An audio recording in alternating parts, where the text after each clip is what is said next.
मित्रांनो,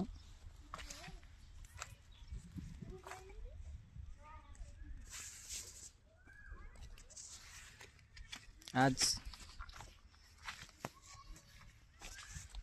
आपण एका नवीन वस्तूच्या म्हणजे झाडपाल्याची माहिती घेणार आहोत। हे बघा मित्रांनो, हे जे एक झाड दाखवतोय आपल्याला, जर ह्या झाडाची ओळख झाली म्हणजे ओळख असेलच आपल्याला, कारण याला आमच्याकडे रायमुंगनी असे म्हणतात।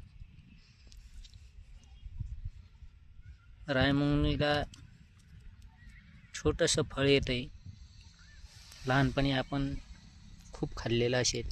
तिथं बी आहे पप्पा, आणि मित्रांनो, तिकडं बी आहे ना। पुन्हा आपल्याला एक दुसरे वनस्पतीबद्दल आपल्याला माहिती देत आहे।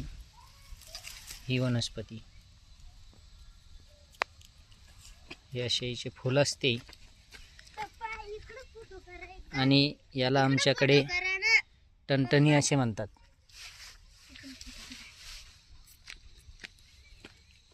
जर आपलं बोट वगैरे कापलं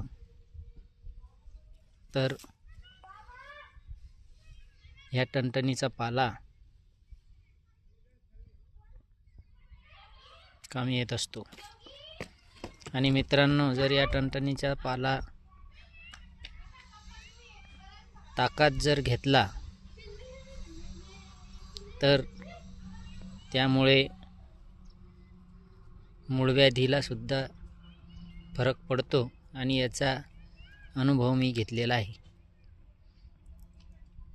याचे 2-3 पानं, म्हणजे जेवढे पानं माझ्या हातात आहेत तेवढेच पानं जर ताकात चुरगळून टाकले आणि ते ताक संध्याकाळी जेवणानंतर घेतले तर 4 दिवसात आपल्याला फरक जाणून येईल। हे पहा मित्रांनो, हे आमच्या योगीच्या पायाला जखम झालेली होती, ह्याच पाल्याचा उपयोग करून त्याची जखम आम्ही व्यवस्थित केलेली आहे। व्हिडिओ आवडल्यास लाईक आणि सबस्क्राईब करा, आणि ह्या टणटणीच्या पाल्याला तुमच्याकडे काय म्हणतात कमेंटमध्ये नक्की कळवा। आणि असेच नवनवीन व्हिडिओ टाकण्याची आम्हाला प्रेरणा मिळावी यासाठी या चॅनलला सबस्क्राईब, लाईक करायला विसरू नका। थँक्यू।